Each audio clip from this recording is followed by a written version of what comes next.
le pido al equipo que por favor nos grabe para darle la bienvenida a nuestros dos compañeros, dos amigos, dos grandes analistas aquí a Sin Censura. De hecho, ya está de vuelta Vicente. Vicente, te vemos y te escuchamos. Gracias, Toño. Y bueno, saludo a mis dos amigos, como le decía, Manuel Hernández Borboya, reportero de RT en México, y el sensei Ramiro Padilla Tondo, autor de libros como El Pequeño Chairo Ilustrado. Escuchábamos la participación del presidente en esta cumbre por la democracia. Escuchábamos al, ¿cómo le tildaron? El tirano del 2022, de acuerdo al índice de censura. El aprendiz de dictador, como le llama Felipe Calderón, el autócrata. Bueno, pues ahí estaba el presidente hablando de igualdad, de felicidad. Mi querido Manuel Hernández Borboya, te saludo. ¿Qué piensas de las palabras del presidente en su participación hace rato? Hola, hola, ¿cómo están? Vicente, Ramiro, un gusto saludarlos a ustedes y a la audiencia de Sin Censura. Pues sí, digo, me parece un posicionamiento pues entendible por parte de López Obrador, la postura que asumió durante esa cumbre, señalando muchos de los problemas que se han venido arrastrando estructuralmente en los países de América Latina y que pues de alguna manera son causas profundas sobre los procesos migratorios. Pero también he de decir, y yo sé que este comentario no va a caer muy bien en general entre algunos simpatizantes del presidente, pero es uno de los peores episodios este manejo de la crisis por la lamentable muerte de los casi 40 migrantes o alrededor de 40 migrantes, porque todavía hay algunas discrepancias con las cifras, de lo que yo le he visto al actual sexenio de López Obrador, ¿no? Es decir, hay imprecisión en la información, hay falta de empatía. ¿En qué sentido, Manuel? ¿En qué imprecisiones? ¿En qué sentido?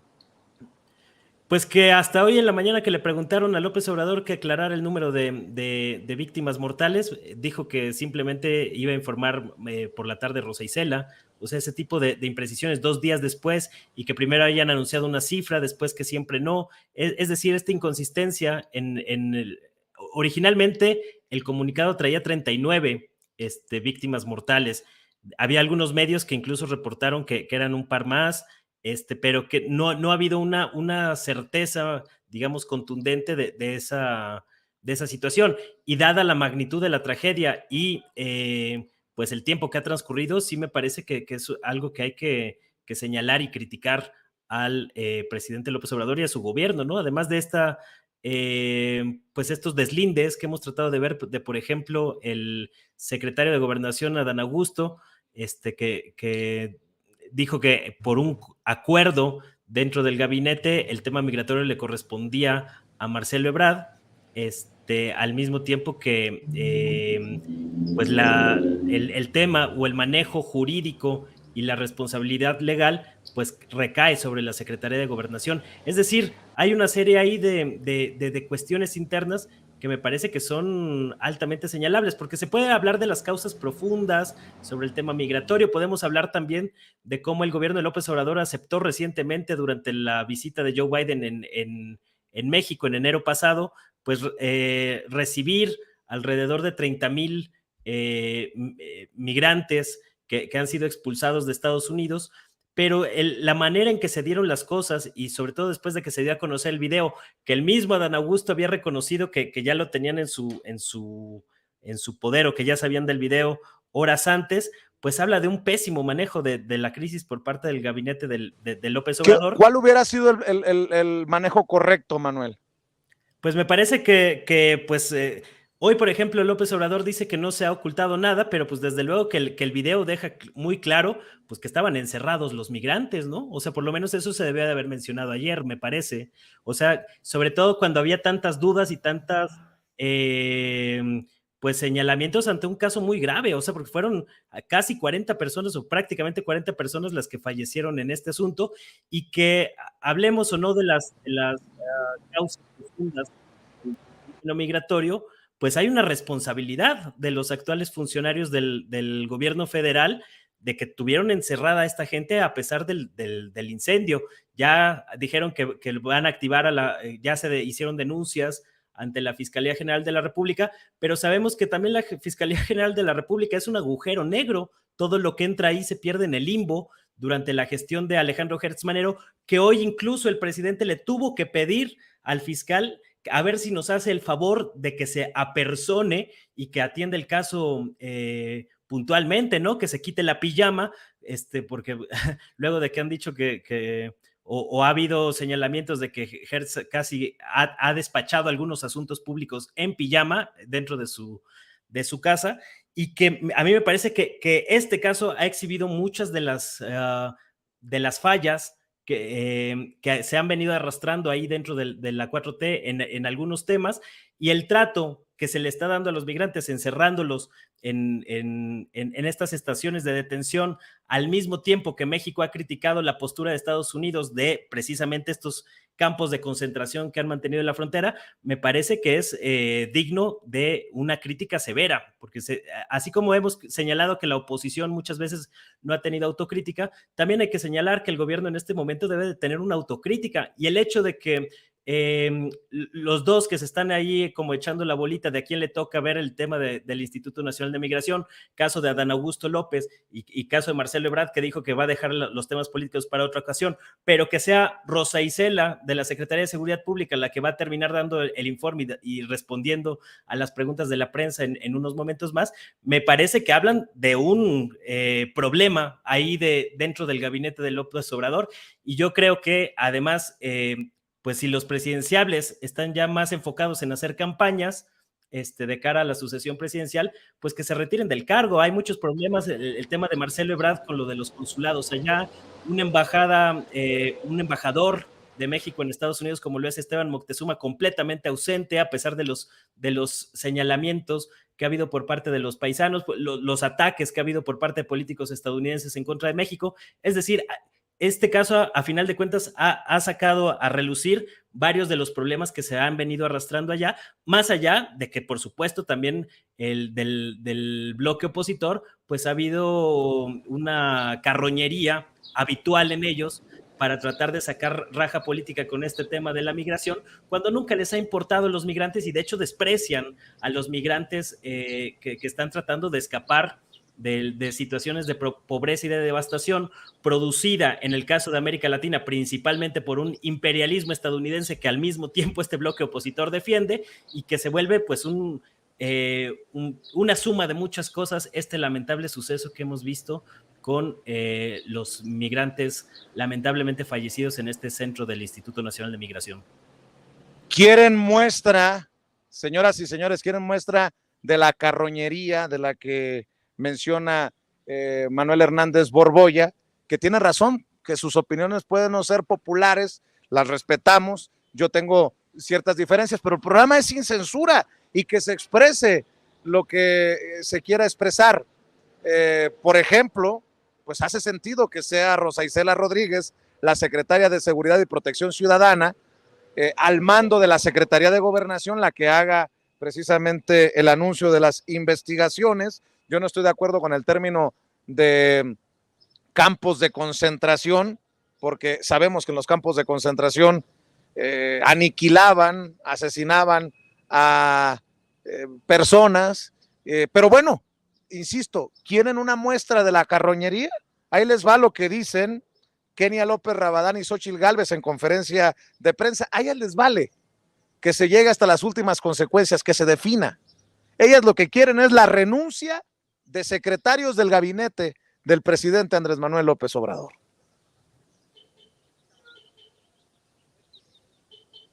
Exigimos la renuncia de Adán Augusto López Hernández, secretario de Gobernación, de Marcelo Luis Ebrard Casaubon, secretario de Relaciones Exteriores, y de Francisco Garduño Yáñez, titular del Instituto Nacional de Migración, por su evidente negligencia, incompetencia y complicidad en torno a este crimen de Estado.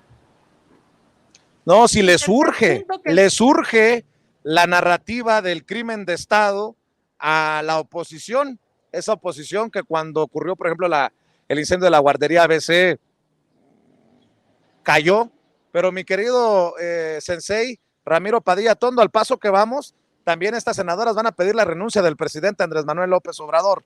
Te escucho, querido Ramiro. Pues sí, pues obviamente sí, tiene puntos válidos Manuel en lo que dice. No hay que sacarle, porque también, o sea, tenemos que ser autocríticos también. No podemos, o sea, el director del Instituto Nacional de Migración, pues sería el primero que tendría que poner su renuncia en la mesa, porque no es el primer caso de abuso de migrantes en nuestro país, y cómo esto se ha convertido. Hay que recordar en sexenios pasados el abuso que hacían los migrantes, de hecho, que se convirtieron en carne de cañón para los carteles. Y el tema de migración, y sobre todo de Centroamérica, que somos hermanos, básicamente, en algún periodo histórico fuimos parte de un mismo país, o sea, que no tengo ninguna diferencia con los centroamericanos. Pero yo esperaría un poco más a que se desahoguen las investigaciones para ver de qué lado más caliguana, ¿no? Obviamente, pues la derecha no tiene vergüenza, como bien lo planteas, Vicente. La derecha no tiene vergüenza al tratar de sacar raja política de una tragedia. A mí me duele mucho la muerte de 40 personas o 39, las que sean, que perdieron la vida buscando una mejor vida. Y obviamente, pues sí hay mucha pena. Una pregunta, sensei, una pregunta. Ando con la espada desenvainada yo también. Nos duelen, obviamente, las muertes de estos 39 migrantes, pero han muerto migrantes todos los días en la bestia, porque se caen y terminan mutilados. Han sido secuestrados por muchos años, han sido violados, han sido decapitados, han sido dejados en fosas clandestinas por muchos años. Yo no estoy minimizando. Lo que estoy diciendo es que hay que ser muy cuidadosos, porque si nos duelen ellos, ¿por qué no nos dolieron los de ayer, los de antier, los de hace una semana, los de hace un mes? Porque será que aquellos no daban la posibilidad, en el caso de la oposición, para pedir la renuncia de Marcelo Ebrard, de Adán Augusto López Hernández, no sé si me explique, perdón por interrumpirte, sensei. Sí, te entiendo, sí, claramente es un punto de vista totalmente válido, porque pues, la tragedia de la migración, como lo digo yo, pues obviamente si nos vamos hacia atrás y entendemos pues las maneras en que se ha visto esto, y nos preguntamos por las causas fundamentales de por qué la gente migra, pues hay que recordar las políticas intervencionistas de Estados Unidos. Hay que recordar cómo el gran escritor y humorista O. Henry decía, pues él creó el concepto de las repúblicas bananeras, y cómo Estados Unidos imponía, quitaba. De hecho, le hicieron un golpe de Estado a Jacobo Arbenz en Guatemala por el asunto de las compañías bananeras. Destruyen esos países y luego no quieren que esos cuates a los que le destruyen los países inmigren a Estados Unidos, les cierran las fronteras. Es un tema bastante más profundo, pero sí, obviamente sí, a la derecha tampoco le han interesado los migrantes en la historia. O sea, no podemos decir ahora que de repente les entró el celo y descubren a los migrantes como seres humanos. Es un tema muy espinoso, como te digo, que todavía tendremos que esperar algunos días para ver qué sucede, pero debería haber una sacudida, sobre todo el Instituto Nacional de Migración debería, ¿no? Es importante, porque, pues, vamos, un muerto es una tragedia, muchos muertos son estadística, hay que ponernos en esos lugares, y tú tienes mucha razón en ese asunto, ¿no? Pues mueren los migrantes todos los días, como yo te decía también, o sea, pues acuérdate cuando se encontraron las fosas comunes con migrantes por causa de los carteles, y si de repente eran en el gobierno de Felipe Calderón, pues trataba de esconderse, barrerse debajo del tapete, ¿no? La tragedia migrante, pero sí es un tema que va a dar para mucho en los próximos días, ¿no? De hecho.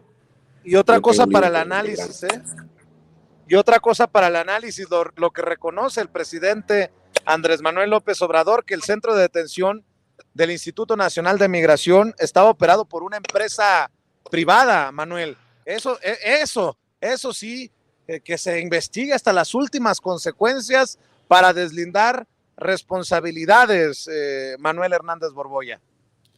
Sí, esa parte me parece que es necesario investigar a fondo y también saber qué ha hecho el gobierno el gobierno actual precisamente para revertir esa situación, porque vamos con algunas precisiones. Yo ahí sí estoy con una postura muy distinta a la tuya en este tema, Vicente.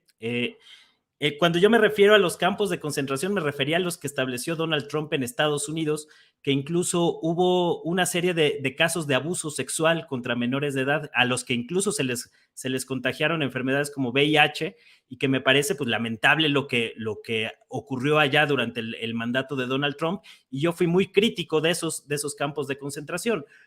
Yo entiendo que el gobierno de México fue doblegado por la administración de Trump para cambiar completamente su política migratoria. Cuando empezó el gobierno de López Obrador, su política migratoria en 2018, varios aplaudimos esa política de libre tránsito por México, pero fue el gobierno mexicano doblegado por una cuestión de la hegemonía estadounidense en América Latina. Y a partir de entonces, pues el gobierno de López Obrador tuvo que cambiar completamente su política migratoria e imponer una serie de trabas para que estos migrantes llegaran a Estados Unidos, incluso cambiando el discurso de manera forzada. Pero a mí lo que me preocupa es que ahora México esté importando ese modelo de los centros de detención del Instituto Nacional de Migración. Por ley, estos centros nada más pueden retener un máximo de 48 horas a los migrantes. Vamos a ver, la investigación lo irá diciendo, en qué condiciones, cuánto tiempo llevaban estos migrantes detenidos en ese centro. Y yo ahí sí difiero profundamente. Yo entiendo que pues sí, todo el tiempo hay lamentables tragedias con el fenómeno migratorio. Yo he cubierto estos temas desde hace 20 años, migrantes que han muerto asfixiados en las partes de atrás de los trailers. Me ha tocado migrantes de San Luis Potosí, de Aguascalientes, de Zacatecas, ir a cubrir las historias de los familiares, este tipo de escenas lamentables. Estuve cuando la caravana migrante en la cobertura en Chiapas, más o menos en 2018, me parece que fue en octubre de 2018. Entonces, estos temas de migración yo los vengo siguiendo. La diferencia con esos otros casos es que aquí hay una responsabilidad directa del Estado mexicano, porque estos migrantes murieron en un centro de detención del Instituto Nacional de Migración. Es decir, sí creo que no hay manera de que el gobierno se pueda deslindar de esto, más allá de que por supuesto que hay una serie de factores alrededor de esta situación. No, el fenómeno migratorio no nada más se explica a partir de esta lamentable tragedia que hemos visto el lunes pasado, pero de alguna manera en este caso particular, por supuesto que hay una responsabilidad del Estado y del gobierno del presidente Andrés Manuel López Obrador en esta situación, porque si había empresas privadas metidas en ese asunto, ¿qué hizo el gobierno para resolver esa situación cuando llevan más de 4 años en el poder? Es decir, yo sí creo que hay que asumir una postura muy crítica en este aspecto, precisamente porque si no se asume una postura crítica cuando las cosas están mal, así como yo puedo celebrar la iniciativa de ley minera que acaba de presentar López Obrador, que me parece que tiene muchos aspectos favorables. En este caso en particular, el manejo de la crisis, la forma en que se ha informado, los pleitos internos dentro del gabinete, me parece, y lo reitero, que a mí en lo personal me han dejado uno de los peores episodios del mandato de López Obrador en lo que llevamos, y ojalá que corrijan el rumbo, porque sí les puede afectar en ocasiones futuras, y sobre todo cuando precisamente hay no solo una oposición carroñera, sino todo un instrumento y un aparato de golpismo instalado en México, y que están esperando este tipo de oportunidades precisamente para clavar los dientes, ¿no? Ahí vimos a Lorenzo Córdoba, muy cercano a todo el establishment gringo, la semana pasada paseándose en Washington, en Nueva York, con golpistas como Luis Almagro de la OEA, y precisamente por eso hay que ser críticos del gobierno mexicano, porque no se puede permitir que se generen condiciones para que los golpistas echen la leña al fuego, ¿no? Entonces me parece que debe de reaccionar oportunamente el gobierno de López Obrador sobre esta situación, que hasta el momento yo no he visto que la reacción haya sido acorde a la magnitud del problema y del caso que estamos tratando. Claro que sí, yo estoy de acuerdo contigo que hay que ir hasta las últimas consecuencias, a deslindar responsabilidades, pero también cuando hablo del trato que se le da a esto, también que no se nos olvide la gran responsabilidad del gobierno estadounidense, que genera precisamente un problema mayor a un fenómeno, ¿no? La situación migratoria no es un problema, es un fenómeno social, pero se convierte en un problema cuando en Estados Unidos tienen estas políticas migratorias que generan esos cuellos de botella en la frontera entre Estados Unidos y México. Mi querido Sensei, tus comentarios. Sí, realmente pues lo hablaba Humberto Eco, ¿no? En sus 5 escritos morales hay 2 fenómenos claramente distinguibles. El primer fenómeno es el de migración, que es natural y ya ha sido a través de la historia. Las migraciones son naturales por todos los aspectos. Y hay el fenómeno de inmigración. El fenómeno de inmigración es aquel fenómeno que es políticamente controlado. En este caso, pues el fenómeno que vemos aquí son 2 fenómenos distintos que convergen en un punto: el fenómeno natural de la migración de Centroamérica hacia el norte y el fenómeno de la inmigración que controla políticamente Estados Unidos y determina las cuotas, sobre todo porque es un asunto de cuotas raciales, ¿no? Si los migrantes de Centroamérica fueran rubios de ojos azules y hablaran un idioma sajón, pues entrarían sin problemas, ¿no? O sea, así funciona. Yo recuerdo el caso de un amigo austriaco que él quiso migrar a Estados Unidos, simplemente fue a la embajada norteamericana, le dieron la forma naranja, creo,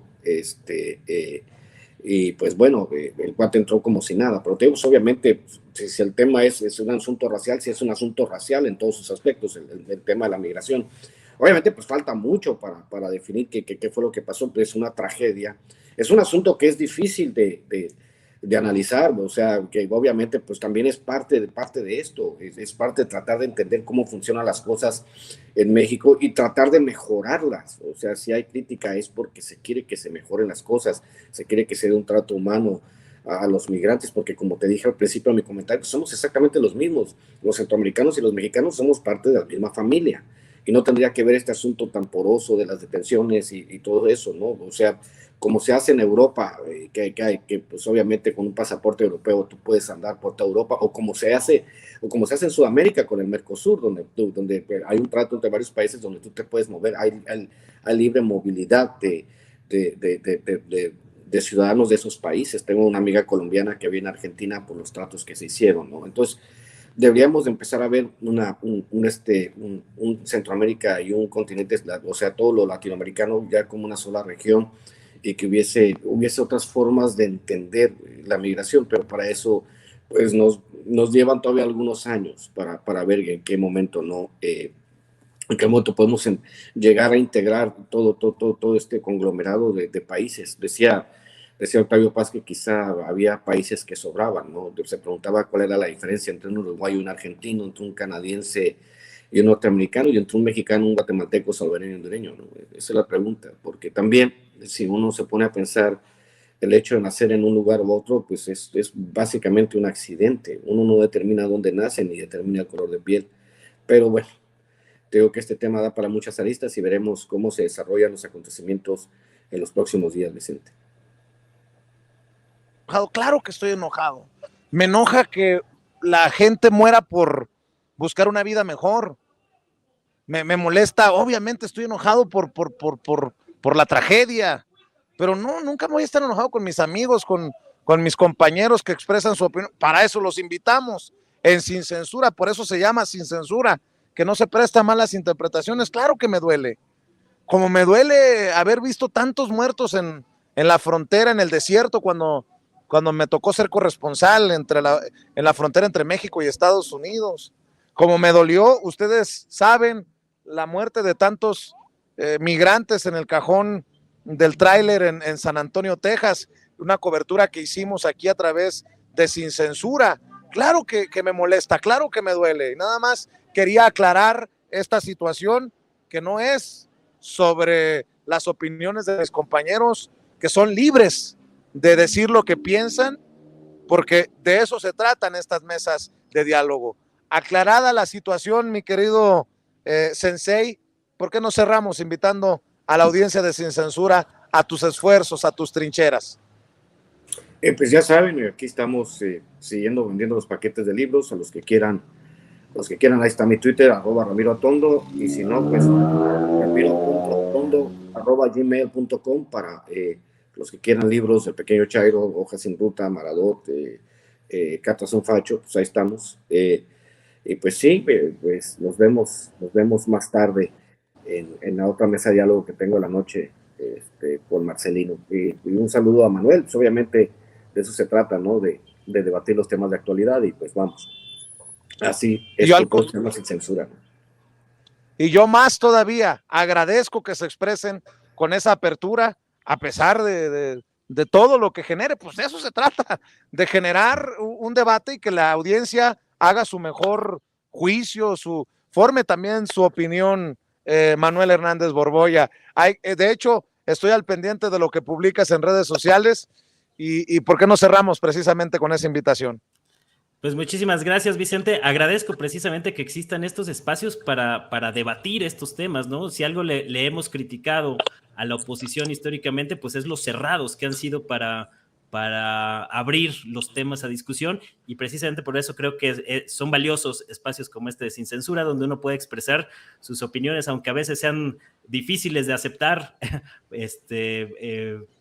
o algunos posicionamientos difíciles para ciertas audiencias, pero bueno, muchísimas gracias, y ahí estamos en Manuel Hernández Borboya, en el canal de YouTube, hablando de temas nacionales como la disputa por el INE, que también está bastante candente.